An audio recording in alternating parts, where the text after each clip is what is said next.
Assalamualaikum warahmatullahi wabarakatuh. Om Swastiastu, Namo Buddhaya, Shalom, dan salam kebajikan. Untuk para dewan juri yang terhormat, kami mengucapkan terima kasih banyak karena telah menyempatkan waktunya untuk menonton video kami. Sebelum kami memasuki mosi yang akan kami perdebatkan pada siang hari ini, alangkah baiknya dan izinkan kami untuk memperkenalkan diri terlebih dahulu. Perkenalkan, kami dari program studi Sastra Inggris, Fakultas Ilmu Budaya, Universitas Munawarman.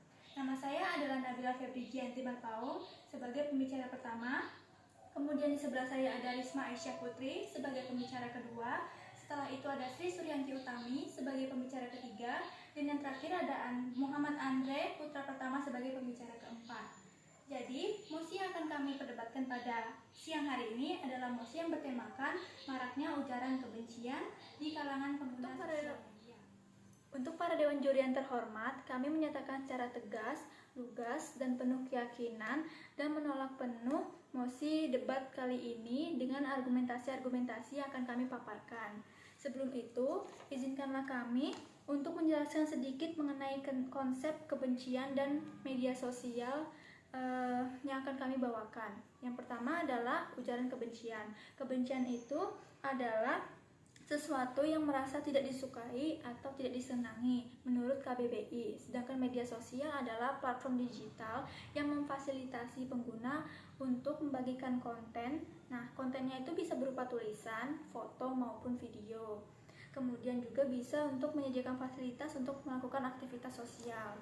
Kemudian yang berdasarkan pakar psikologi internet yang bernamakan Haidar Buldan Tantowi, beliau mengatakan bahwa ujaran kebencian itu bisa disebabkan oleh beberapa faktor. Beberapa faktor diantaranya adalah yang pertama adalah prasangka negatif.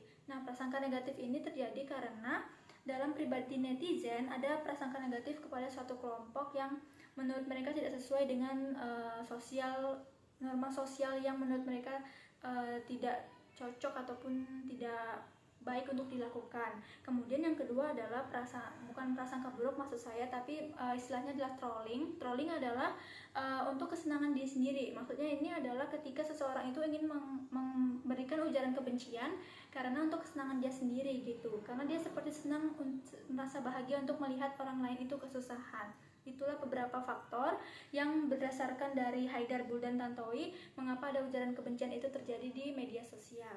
Demikian pemaparan argumentasi dasar dari saya sebagai pembicara satu. Selanjutnya akan dibawakan oleh pembicara kedua. Terima kasih atas waktu yang telah diberikan. Di sini saya sebagai pembicara kedua akan menyampaikan argumentasi pendukung sekaligus bukti konkret dari argumentasi yang akan saya sampaikan.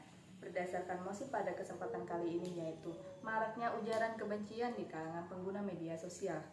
Baik, langsung saja ke argumentasi yang akan saya sampaikan yaitu kita bisa bersikap tidak peduli terhadap komentar negatif ataupun ujaran kebencian yang beredar di sosial media.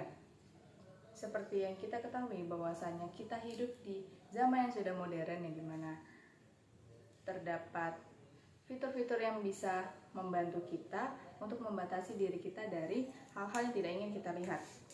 Selain itu, perlu diingat kembali bahwasanya setiap orang memiliki hak untuk berpendapat ataupun berkomentar terhadap apa yang mereka lihat di media sosial.